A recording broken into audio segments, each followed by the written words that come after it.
iniciar novamente a gravação, beleza? Tudo bem. Antônio falou sobre o direito à moradia, respondeu. Agora eu pergunto se alguém quer falar alguma coisa sobre. Eu queria até relacionar um pouco o direito à saúde com o direito à moradia, que o Antônio acabou de citar. A gente consegue fazer uma relação de uma coisa com a outra quando ele cita a questão das condições, né? Muitas vezes, como são pessoas às vezes carentes, que não têm o poder aquisitivo para ter, né, uma moradia com condições dignas, elas acabam indo para as regiões de aglomerado, tendo ali vivendo nas mínimas condições. Aí ele cita a questão do saneamento. E isso acaba influenciando na saúde. Muitas vezes, né, a gente acompanha reportagens onde eles falam sobre os esgotos a céu aberto, onde a gente consegue ver crianças brincando, que é uma coisa natural da infância, mas não naquele local, não daquela forma. E muitas vezes, não só as crianças, mas como também os adultos acabam adquirindo parasitoses. E, assim, hoje uma parasitose para a gente é uma coisa muito, nossa, muito boba. Mas, às vezes, se a gente parar para pensar que tem pessoas que morrem por causa de umas caridíases, que é o quê? Lombriga. E, muitas vezes, é derivado disso. Eu tive, né, fazendo um trabalho justamente relacionado às caridíases com algumas crianças, e a gente vê que elas não têm orientação. E isso também está relacionado com a educação sanitária, o ato, às vezes, de lavar as mãos, de higienizar os alimentos. E as crianças, elas não têm, muitas vezes, a noção disso. Às vezes, por falta de educação, orientação na escola, sim, mas também elas estão numa moradia que propicia elas terem esse contato. E assim a gente consegue ver como que as coisas são conectadas. Direito à moradia, direito à saúde, direito à educação.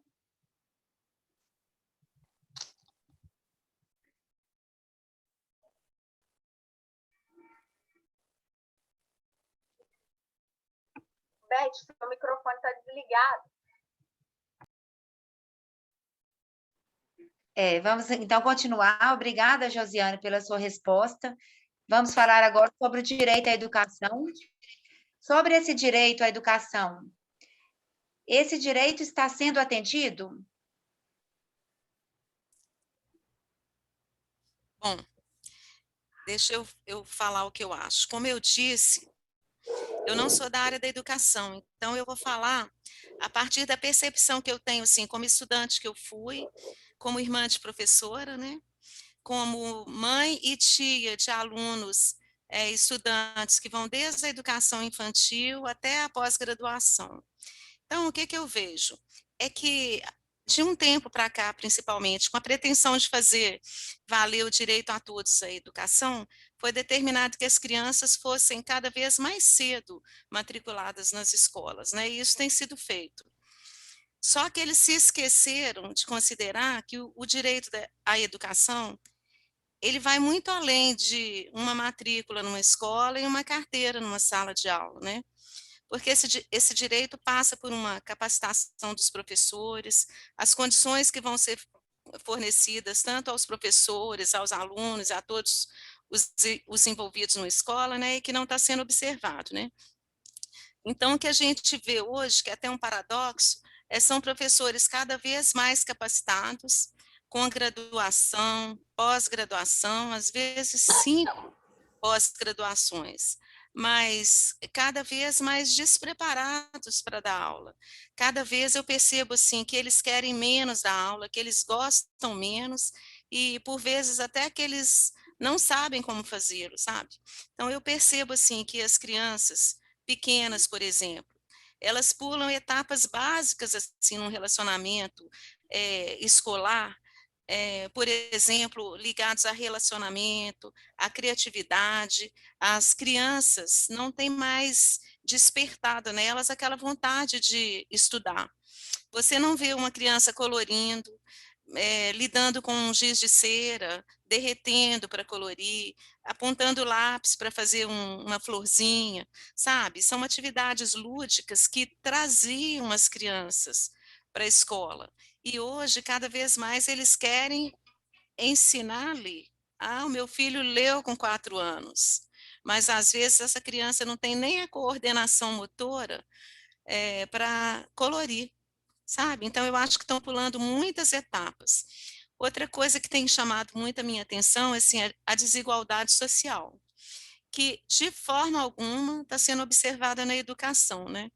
Então, nós temos alunos, para falar desse ano, por exemplo, com a educação à distância, que foram extremamente beneficiados, porque eles têm todas as condições em casa, continuaram os seus estudos em escolas particulares, às vezes até com mais conforto, com alimentação, com internet de qualidade, com todo um material, né? Porque a gente viu aqui nessa reunião nossa, não é fácil você estar nesse ambiente de informática aqui, né? Para a gente que tem mais conhecimento, imagina para essas crianças que não têm apoio nenhum para começar uma aula de manhã. Então, nesse ano, por exemplo, esses alunos extremamente beneficiados disputaram o Enem com alunos que não tiveram um dia de aula, nem sequer um dia, porque o ano passado, salvo engano, no estado, por exemplo, eles começaram de greve e emendou a greve com a pandemia. E educação é muito mais do que disponibilizar material para a criança buscar para estudar sozinha em casa, fazendo aquele paralelo que a Josi fez, o Antônio, casa, que casa, sabe? Em que condições que essas crianças vão pegar esse material e levar para qual casa? Para quem socorrê-los nesses estudos, né? E qual que é o resultado disso tudo? São graduandos, às vezes pós-graduandos, que não sabem o português, não sabem conjugar verbos, não sabem complemento nominal e verbal, não sabem nem a tabuada, sabe?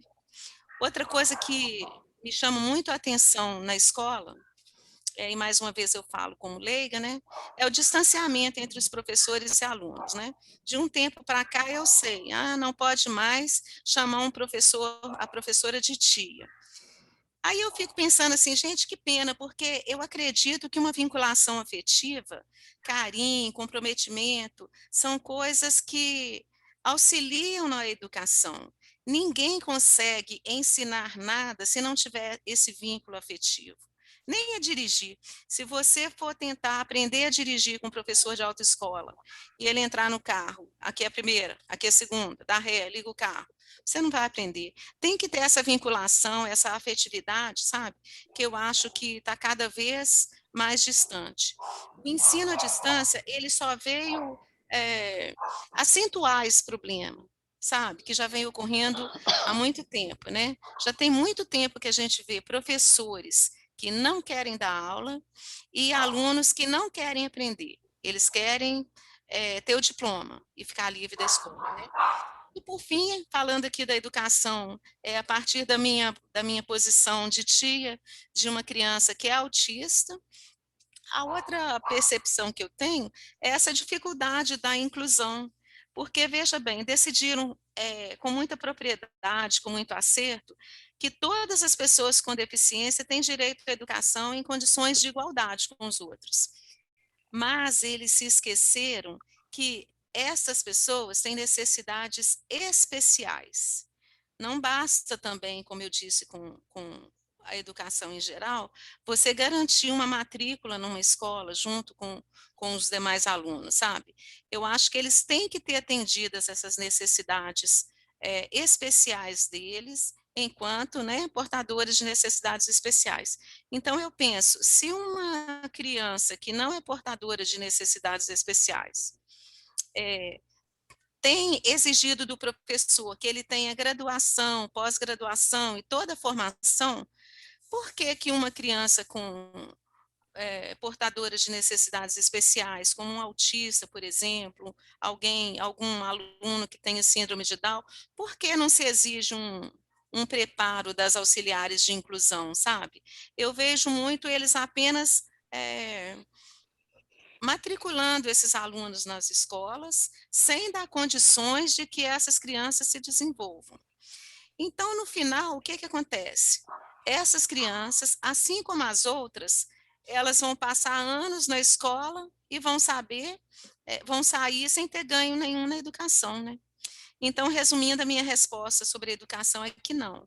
A exceção dessa turma aí que eu mencionei, que é privilegiada, né? Que tem, sim, acesso à educação, a grande maioria, infelizmente, não está tendo. É isso. Alguém quer falar alguma coisa sobre essa resposta, sobre a educação? A Rosalva comentou a questão, né, da inclusão. Já presenciei, né, que realmente, principalmente dentro do município de Belo Horizonte, tem muito na educação infantil a questão da inclusão, onde eles colocam, né, os auxiliares, né, para apoiar essas crianças que têm algum tipo de deficiência. E realmente ela falou que essas pessoas não têm preparo às vezes. Eu falo porque eu mesma já participei de um processo seletivo para acompanhar crianças. E assim, eu tinha 18 anos, 21, 20 e poucos no máximo. E realmente é uma oportunidade de entrar na escola. Você vai mais para um apoio às necessidades da criança. Por exemplo, ela tem uma dificuldade de se locomover, você pode auxiliar ela a ir ao banheiro, a fazer uma refeição junto com os colegas, mas muitas vezes, em relação ao aprendizado, talvez nem os professores tenham uma orientação voltada para o atendimento daquela criança. É igual, por exemplo, a crianças, né, que têm problema de surdez, que precisam de uma pessoa que tem experiência com Libras para poder estar desenvolvendo a linguagem dessa criança. Será que hoje todas as crianças que eles colocam na escola para incluir, será que elas saem de lá com o preparo que elas precisam para os anos seguintes de estudo? E isso acaba gerando a desigualdade, porque algumas crianças vão aprender mais, vão ter outras oportunidades, igual, por exemplo, ela comentou, né, das crianças que ficaram sem aula. Na escola particular, as pessoas estão conseguindo acompanhar, elas estão, né, se virando, os professores estão tendo preparação, estão tendo dinâmicas diferentes, e isso vai refletir lá na frente. Quando essas crianças virarem adolescentes, virarem adultos que forem para o mercado de trabalho, será que a remuneração delas vai ser a mesma de quem teve todo um acompanhamento, uma estruturação nessa fase de educação para poder estar preparada no mercado? E será que as condições salariais também vão ser as mesmas, devido a esse preparo? Então, assim, mais uma vez, eu consigo fazer esse link, que um direito acaba influenciando no outro. Da mesma forma que moradia, condições de saneamento são influenciados na questão da educação e de saúde, a questão também do trabalho também é influenciado nessa parte da educação.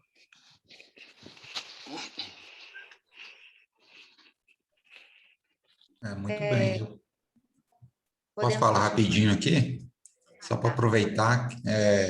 Então, também vivenciei isso na pele, né? Eu sou aluno estudei a vida toda em escola pública, né? E quando eu fui tentar a graduação, que eu vi, né, a diferença, senti na pele, né, essa diferença entre quem estudou em escola pública, no meu caso, né, para quem já estudou em escola particular a vida inteira, né?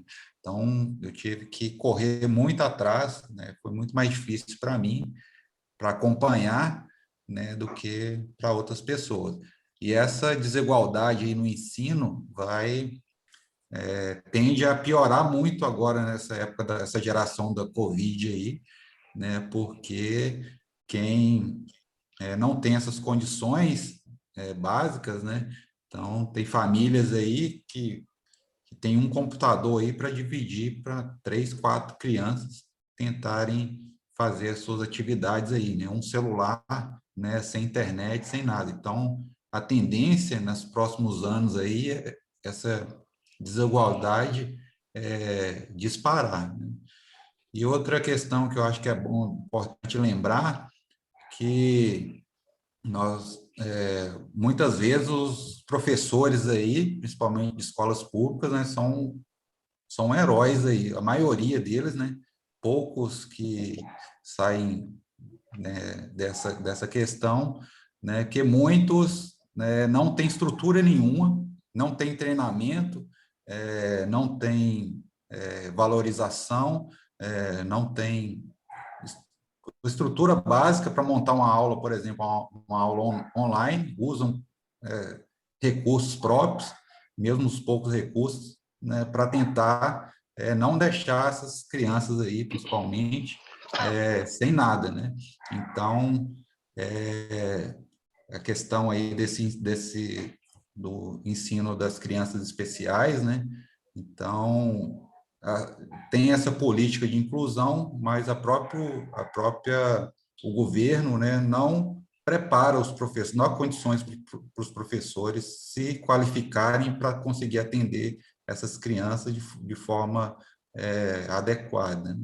E muitos, né, procuram essas qualificações, procuram mesmo assim, né, sem essa estrutura mínima, eles procuram, né, de forma própria, tentar ajudar da melhor forma possível superar essas diversidades aí.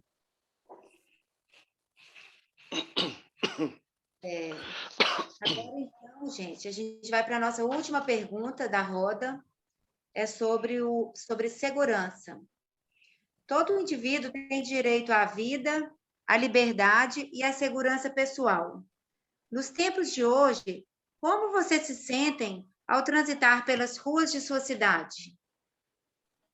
Ah, sim. Até que enfim chegou a minha pergunta, né? Sim. O que acontece? Como o Antônio acabou de dizer aí, heróis, né? Todos eu estava prestando bastante atenção em todos os temas aqui que são de extrema importância. A saúde, a educação, o transporte público, enfim, tudo é um sincronismo, está tudo junto, está tudo interligado uma coisa com a outra. A segurança pública, ela é mais complexa do que todos os temas que foram ditos aí. Na minha opinião, o que acontece? Todos os questionamentos que foram feitos aí não abrange 100% da população brasileira. Ou seja, se eu explicar melhor, né? O que acontece? O transporte público. Não 100% das pessoas necessitam de usar o transporte público.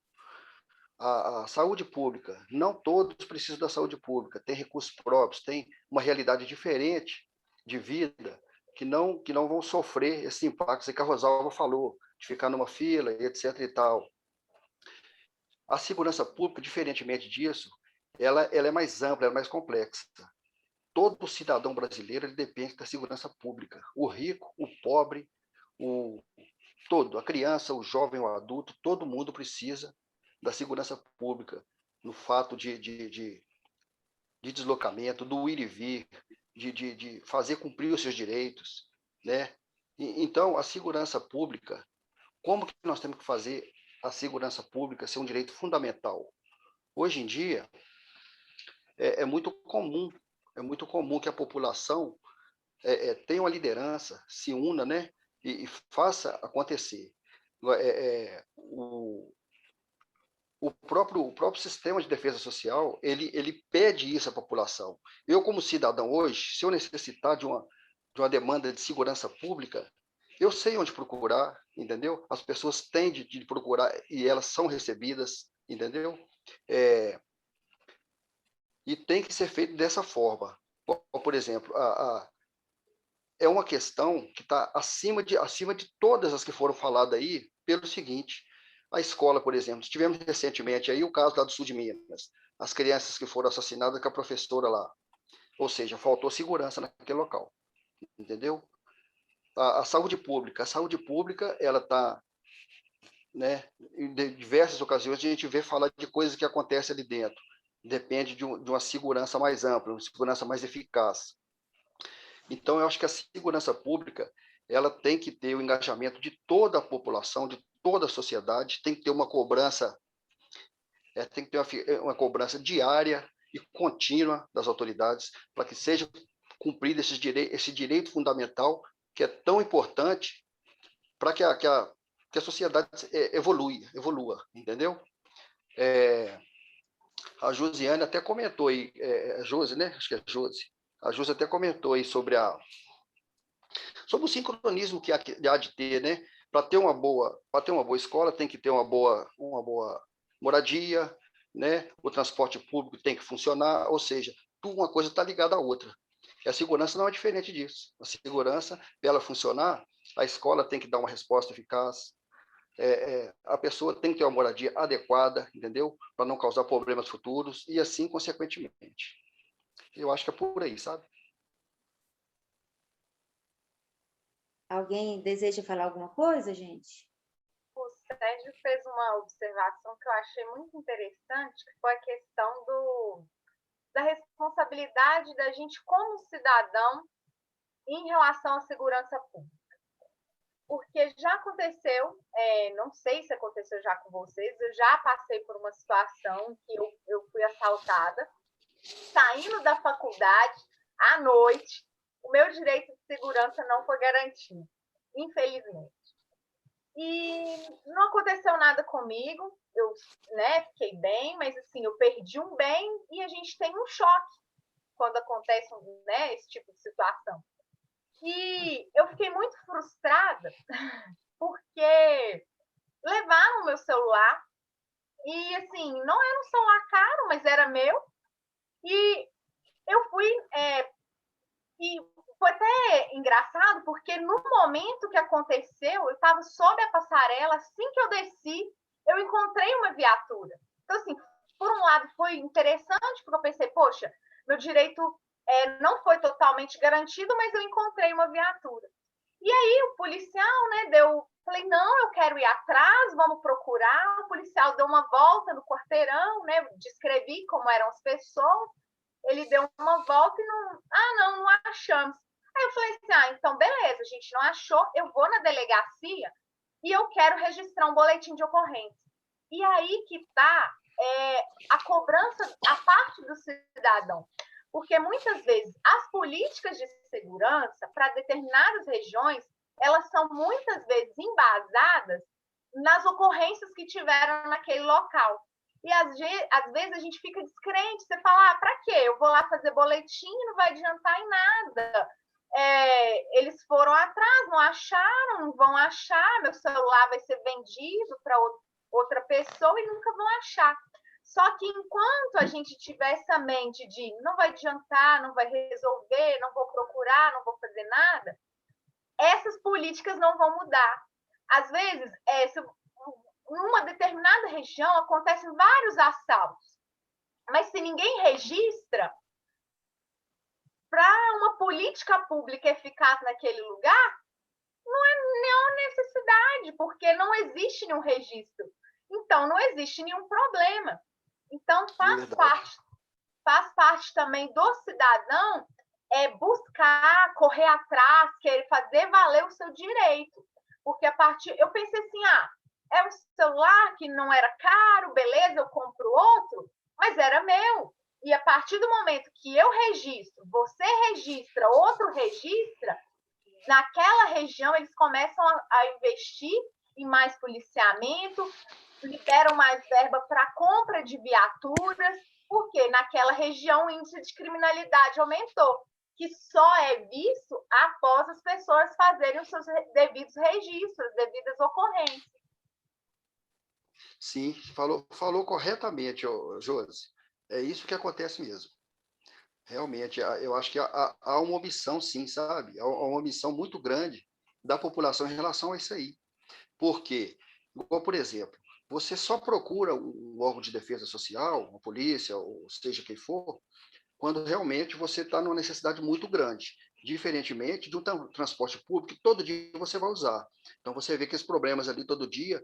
Então, o SUS, por exemplo, todo mundo precisa de usar o SUS. Toda pessoa de classe média, classe baixa, precisa do SUS. A escola, todo dia os alunos vão para a escola, então os problemas estão mais latentes. A segurança pública, diferentemente disso, ela é uma coisa subjetiva, ou seja, você a gente sabe que tem, igual eu falei, você sabe que você viu uma viatura de longe, você sabe que ela existe, mas ela só aproximou de você quando realmente aconteceu o fato, entendeu? Só quando aconteceu o problema que aconteceu. E isso tem que mudar, essa cultura tem que mudar, porque a segurança ela precisa muito mais da população do que a população dela.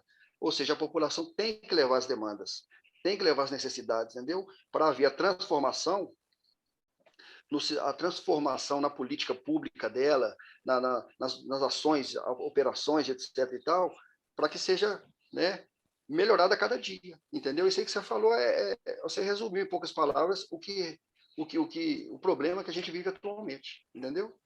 E outro detalhe que, se a gente for levar em consideração o tamanho, né, o tamanho do nosso país, o tamanho do nosso estado, é muito difícil.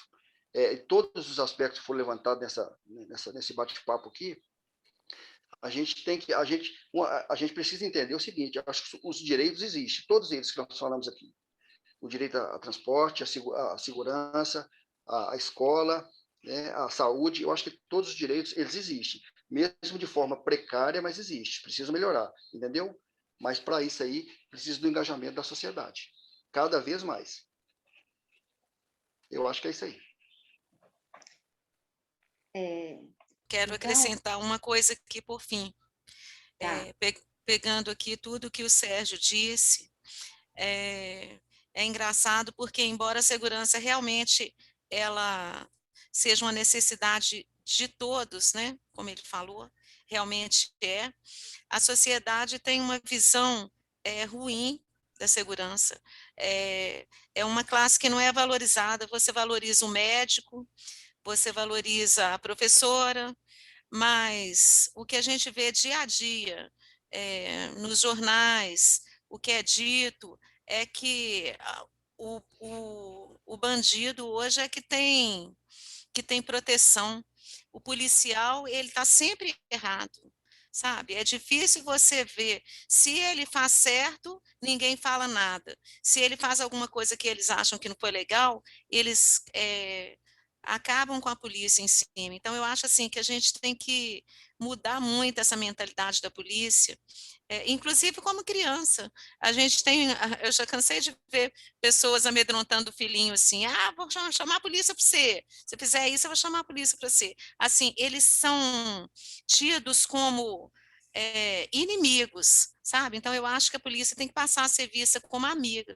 Como diz a Josi, é interessante porque eu ando muito aqui na rua e, invariavelmente, eu vejo um carro de polícia, um policial a pé, né? Em cada quarteirão, quase, sabe? Mas parece que eles são invisíveis. Você não vê e não percebe que você está tendo esse apoio, né? Só quando você precisa é que você dá esse valor que tem, né? E, infelizmente, eu acho que o valor está muito pouco, muito abaixo. A gente tem que conseguir levar para a sociedade que o que a polícia faz, sabe, assim, que é essencial, é importante, é necessário, e questionar mais isso que a gente vê nos jornais, principalmente, sabe, quando envolve a segurança pública. Eu acho que a gente tem que questionar mais tudo, porque senão fica difícil. Mas é isso.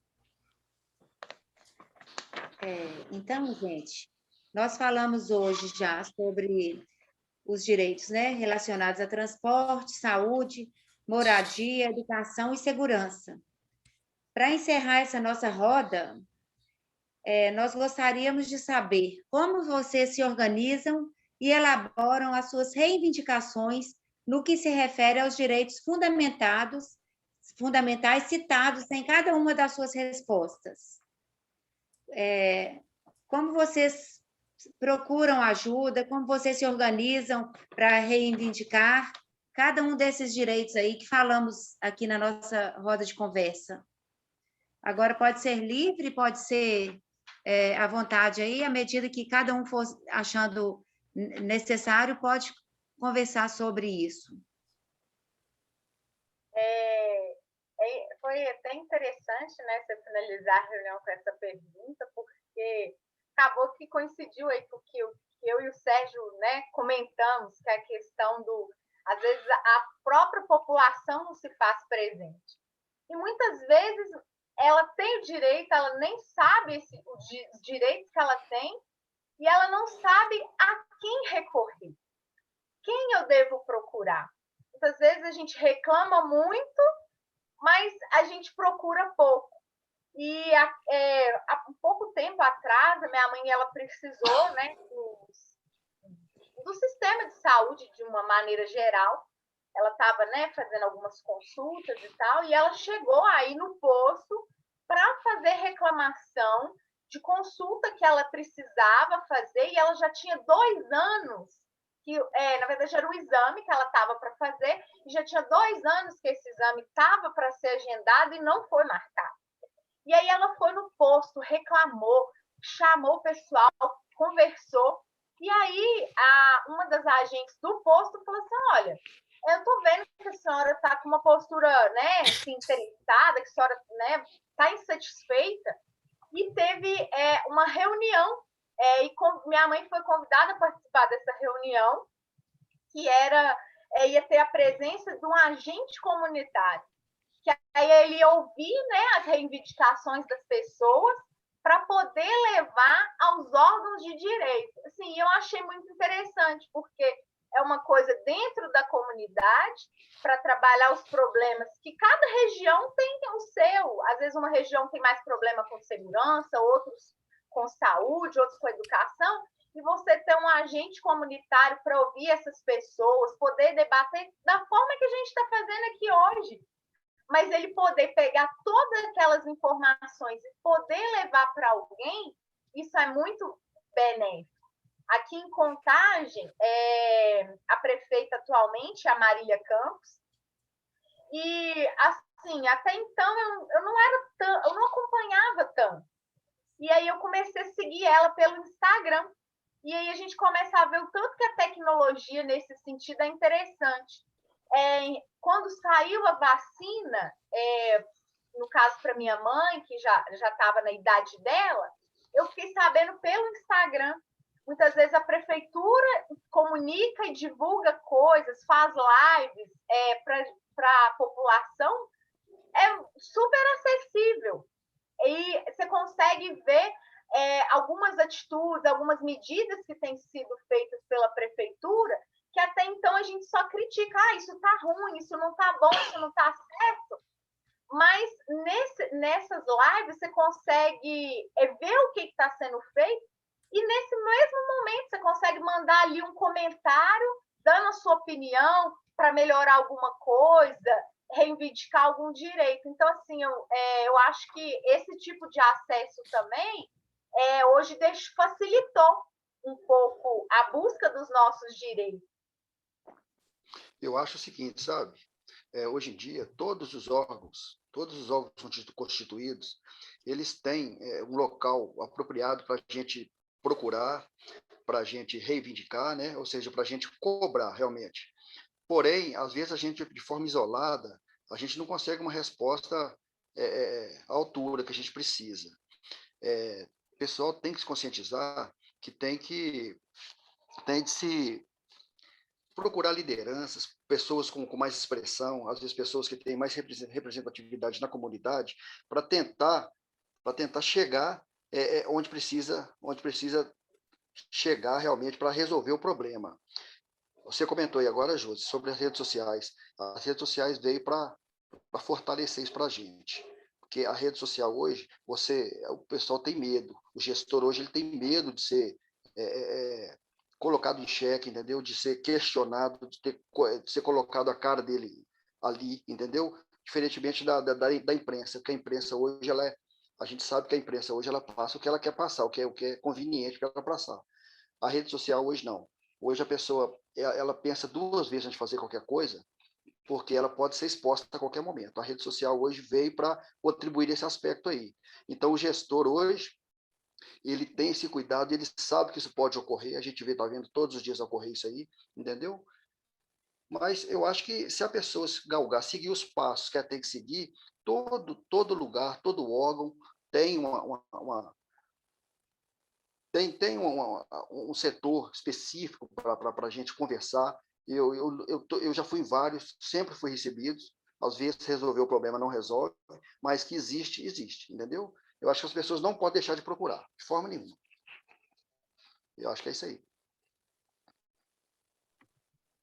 Bom, vou falar aqui. Só um minutinho, Rosalba. Nós estamos com o nosso tempo aqui terminando de novo. Então, podemos fazer o mesmo esquema, a gente sai e retorna?